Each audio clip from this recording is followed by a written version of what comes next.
तो हेलो दोस्तों, आ गए एक और नए वीडियो के साथ। और इस वीडियो में हम लोग एक और प्रोग्राम के बारे में बात करने वाले हैं।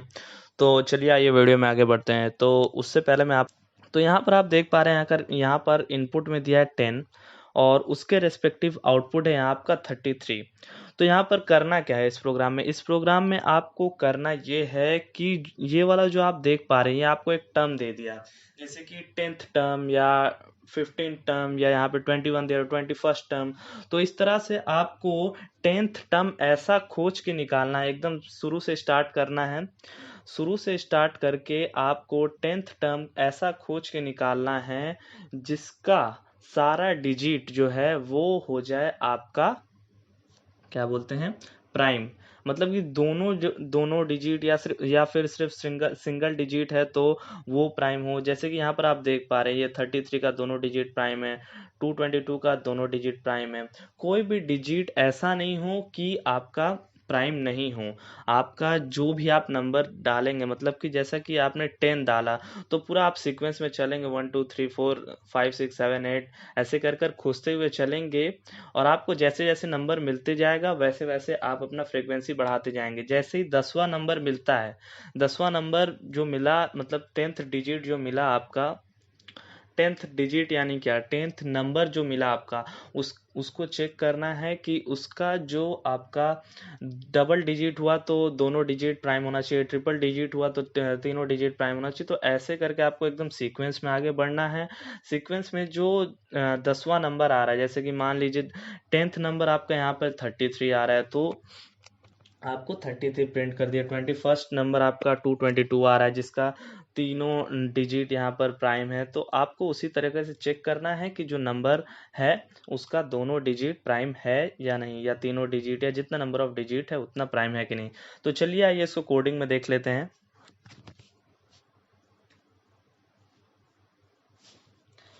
तो जैसा कि आप यहाँ पर देख पा रहे हैं, यहाँ पर एक पैकेज बनाया मैंने नंबर्स के नाम पे और यहाँ पर import java dot यूटिल dot star किया, क्योंकि यहाँ पर हम लोग को इनपुट लेना है, इसलिए पब्लिक क्लास nth नंबर। यहाँ पर मैंने क्लास का नाम दिया nth नंबर। आप कुछ भी नाम दे सकते हैं, बस क्या करिएगा, क्लास नाम कुछ ऐसा दीजिएगा कि प्रोग्राम को मतलब डिफाइन कर सके एक वर्ड में। तो यहाँ पर उसके बाद क्या है, यहाँ पर आपका है public static void main scanner, ऐसी जो स्कैनर का ऑब्जेक्ट वगैरह क्रिएट किया जाता है वो सब। और उसके बाद देखिए, बहुत ही सिंपल सा एकदम चीज़ है, यहाँ पर करना बहुत इजी प्रोग्राम है। तो ये आपको बहुत जल्द ही समझ में आ जाने वाला है। तो जैसा कि यहाँ पर आप देख पा रहे हैं, यहाँ पर मैंने कुछ वेरिएबल्स को इंटीजर डेटा टाइप से डिक्लेयर किया है। तो यहाँ पर जो आप n देख पा रहे हैं, n जो वेरिएबल है उसको मैंने इनपुट लिया, उसमें मैंने इनपुट लिया है कि कौन सा डिजिट चाहिए। मतलब 10th डिजिट चाहिए, 21st डिजिट चाहिए, 15 डिजिट चाहिए, 13 डिजिट चाहिए।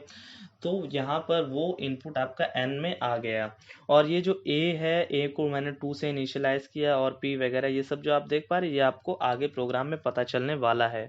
तो यहाँ पर क्या हो रहा है, while p not is equals to n, तो p का वैल्यू 0 से स्टार्ट हो रहा है। जब जब तक आपका p का वैल्यू n तक नहीं पहुंच जाता है। तो जैसा कि यहाँ पर ये जो while लूप चालू हो रहा है 0 से लेकर के n तक, तो यहाँ पर ये बेसिकली p का वैल्यू तभी बढ़ेगा जब आपको कोई ऐसा नंबर मिल जाएगा जिसका दोनों डिजिट, अगर डबल डिजिट है तो दोनों डिजिट प्राइम है, सिंगल डिजिट है तो वो खुद प्राइम है, या फिर ट्रिपल डिजिट या फोर्थ डिजिट, जितना भी है सारा डिजिट उसका प्राइम होना चाहिए। तो यहाँ पर आपका ये p का वैल्यू तभी बढ़ने वाला है जब आपका प्राइम हो डिजिट सब नंबर का कोई भी। तो यहाँ पर उसके बाद मैंने एक m is equals to a किया है, तो इसका इस्तेमाल आपको आगे समझ में आएगा। इसका मैं m is equals to a क्यों नहीं, a क्यों किया है। तो ये क्या आ गया, एक सेकंड। तो यहाँ पर देखिए, यहाँ पर मैंने किया है m is equals to a, और यहाँ पर ये a का वैल्यू का मेरे को ज़रूरत है, इसलिए मैंने m में a को डाल दिया है। और a आपका यहाँ पर देख पा रहे हैं कि 2 से स्टार्ट हो रहा है। 1 से स्टार्ट कर कोई फ़ायदा नहीं है, बेकार में ज़्यादा बार लूप घूमेगा, इसलिए मैंने यहाँ पर 2 से स्टार्ट किया है, क्योंकि 1 तो वैसे भी प्राइम नंबर नहीं है, वो तो हम लोग को पता ही है। तो इसलिए 2 से स्टार्ट किया गया है। और यहाँ पर देखिए, जो आप वाइल लूप देख पा रहे हैं, वाइल लूप में क्या है, m not is equal to zero. M not is equal to zero, ये वाला देखिए आउटर वाला वाइल लूप है, ये इनर वाला वाइल लूप है। आउटर वाले वाइल लूप के अंदर ये वाला पूरा वाइल लूप है, ठीक है। ये वाला जो पूरा वाइल लूप देख पा रहे हैं, ये अंदर में मतलब इसके अंदर है। इसका जो एक बार मतलब इटरेशन कंप्लीट होगा, उसके रेस्पेक्टिव में इसे पूरा लूप खत्म हो जाएगा। ठीक है, जैसे कि मान लीजिए ये एक बार कंप्लीट किया, मतलब इस p का वैल्यू एक बार प्लस हुआ, मतलब ये एक बार घूमेगा तो ये वाला लूप जो है अंदर वाला है, ये पूरा घूमेगा, कंप्लीट घूमेगा। ठीक है, तो यहाँ पर वही है।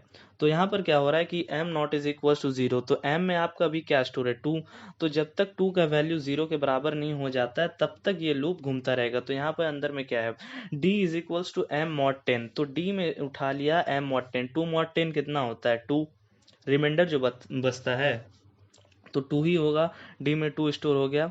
अगर यहाँ पर जो d में आपका वैल्यू आ रहा है वो 2 के बराबर या 3 के बराबर या 5 के बराबर या 7 के बराबर होता है, तो आपका ये वाला जो इफ कंडीशन है ये ट्रू हो जाएगा। यहाँ पे और इसको और बोलते हैं तो आप लोग पता ही होगा। यहाँ पर d इज इक्वल टू 2 या d इज इक्वल टू 3 या d इज इक्वल टू 5 या d इज इक्वल टू 7, अगर ये चारों में से कोई एक भी कंडीशन ट्रू होता है तो ये इफ कंडीशन ट्रू हो जाएगा और m is equal to m/10 हो जाएगा। यानी कि मान लीजिए आपका कोई डबल डिजिट कैरेक्टर, यहाँ पे तो 2 है तो सिंगल डिजिट है, तो यहाँ पर तो ये ट्रू हो ही जाएगा। अच्छा, मैं 2 वाला एक बार बता ही देता हूँ। तो m is equal to m/10 होने से क्या हुआ कि जो m में वैल्यू था 2/10 करने से उसका क्वोशिएंट क्या बच रहा है, वो 0 हो जा रहा है। तो यहाँ पर 0 हो जाने से क्या हो जा रहा है कि ये जो वाइल लूप है, वाइल लूप आपका खत्म हो जा रहा है, क्योंकि यहाँ पर आपने कंडीशन दे के रखा है कि m not is equal to 0 रहना चाहिए, और m का वैल्यू 0 हो जा रहा है तो वाइल लूप से निकल जा रहा है। वैसे ही मान लीजिए अगर आपका कोई 2 डिजिट नंबर है तो d में क्या, मान लीजिए आपका है 22, तो d is equals to m mod 10 किया तो d में क्या स्टोर हुआ, 2 स्टोर हुआ। अगर if d is equals to 2 ये वाला कंडीशन, इसमें से कोई भी एक कंडीशन ट्रू हो रहा है तो m/10 हो जाएगा, और अगर ऐसा कोई भी कंडीशन ट्रू नहीं हो रहा तो एल्स ब्रेक हो जाएगा। यानी कि मान लीजिए आपने कोई डबल डिजिट का नंबर लिया, डबल डिजिट का जो पहला वाला नंबर है, मतलब कि जो लास्ट वाला जो आपका नंबर आप उठा रहे हैं डी में, मान लीजिए आपका है वो, मान लीजिए 36 है, तो जो 6 है यानी कि जो 6 वाला नंबर है, तो डी में 6 स्टोर होता है, डी में 6 स्टोर हो रहा है, तो वो तो प्राइम नंबर नहीं है। तो आप यहाँ पर गौर किए होंगे कि 2 3 5 7 यही सिंगल डिजिट प्राइम नंबर है, जो कि हर डिजिट में प्रेजेंट, हर नंबर में प्रेजेंट हो सकता है। ये सारे प्राइम नंबर है, इसके बराबर होंगे तभी वो प्राइम नंबर है। ठीक है, तो मान लीजिए आपका 36 है तो डी में क्या पहले स्टोर हुआ, m मॉड 10 करने से 6 स्टोर हुआ, तो ये वाला कंडीशन तो ट्रू नहीं होगा, क्योंकि 2 3 5 7 कुछ नहीं है, तो ये कंडीशन ट्रू नहीं हुआ, यानी कि वो प्राइम नंबर नहीं है, वो जो डिजिट उठाएगा, तो एल्स में ब्रेक कर दिया जाएगा। तो अगर मान लीजिए आपका बीच में कोई भी डिजिट जो है, मान लीजिए आपने 5 डिजिट का नंबर डाला या 6 डिजिट का नंबर डाला, मान लीजिए कोई भी आपको बीच में डिजिट ऐसा मिल गया जो कि प्राइम नहीं है, तभी ये वाला वाइल लूप से टर्मिनेट कर जाएगा। अगर ये पूरा वाइल लूप चलाना हो तो हर एक डिजिट आपका होना चाहिए प्राइम, तभी ये वाइल लूप चलता रहेगा। ये इफ कंडीशन जब तक ट्रू होगा तब तक ये वाइल लूप चलेगा। और हाँ, एक कंडीशन ये भी है कि m not is equal to 0 होना चाहिए। ये इफ कंडीशन जब फॉल्स हो जाएगा तो एल्स में ब्रेक हो जाएगा। ब्रेक क्या करेगा कि ये वाला जो लूप है, इनर वाला लूप, इससे टर्मिनेट करा देगा। उसके बाद वाला कंडीशन देखिए, if m is equals to 0, अगर m का वैल्यू 0 होता है, तो अगर मान लीजिए आपका ये कंडीशन अगर बार बार ट्रू हो रहा है तो कभी ना कभी एक ऐसा कंडीशन तो आएगा ही जब m का वैल्यू 0 हो जाएगा।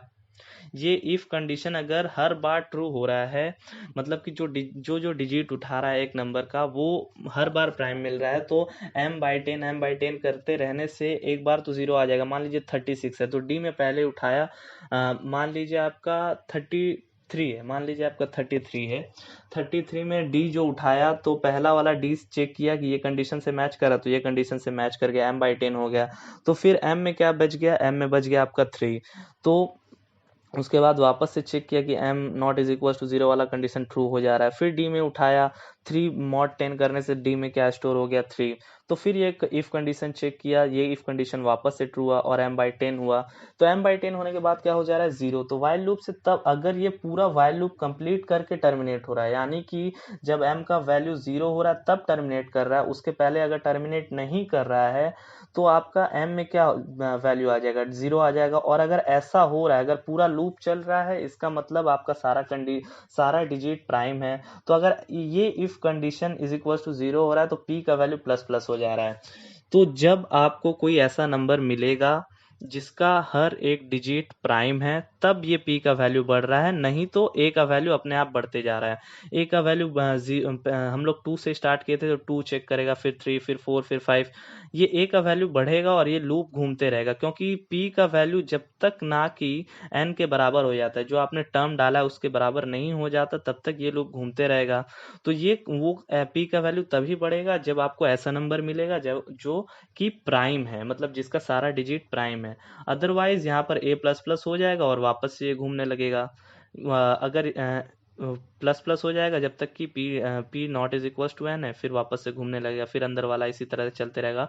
और हर एक नंबर चेक करेगा कि कैसा वो सब नंबर जो कंडीशन के हिसाब से जो दिया गया है नंबर वो ट्रू है कि नहीं, वो होता है तो ये condition run if condition run करेगा, फिर उसके बाद ये वाला कंडीशन रन करेगा। और हाँ, ये ध्यान रखिएगा कि ये वाला जो वाइल लूप है यहाँ पर एंड हो जा रहा है, एल्स वाला कंडीशन के बाद यहाँ पर वाइल लूप एंड हो जा रहा है, और ये जो आउटर वाला वाइल लूप है उसके अंदर है।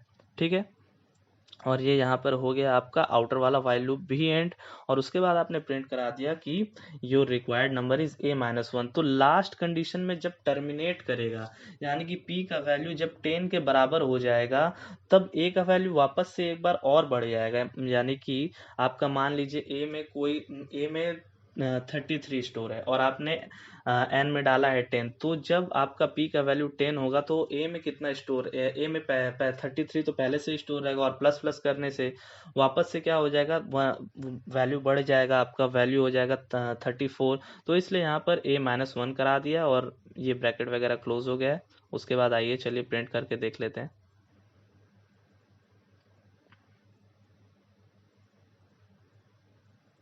तो आइए यहाँ पर 10 डालते हैं सबसे पहले।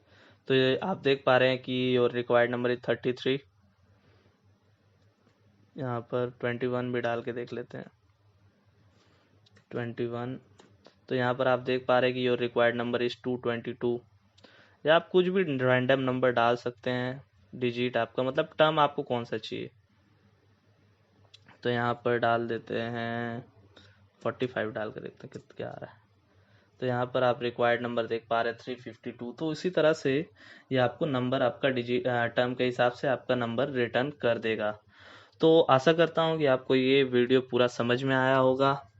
अगर आपको समझ में आया तो आप कमेंट में कुछ भी अच्छे से कमेंट कर दीजिएगा, अगर आपकी इच्छा हो तो चलिए तब तक के लिए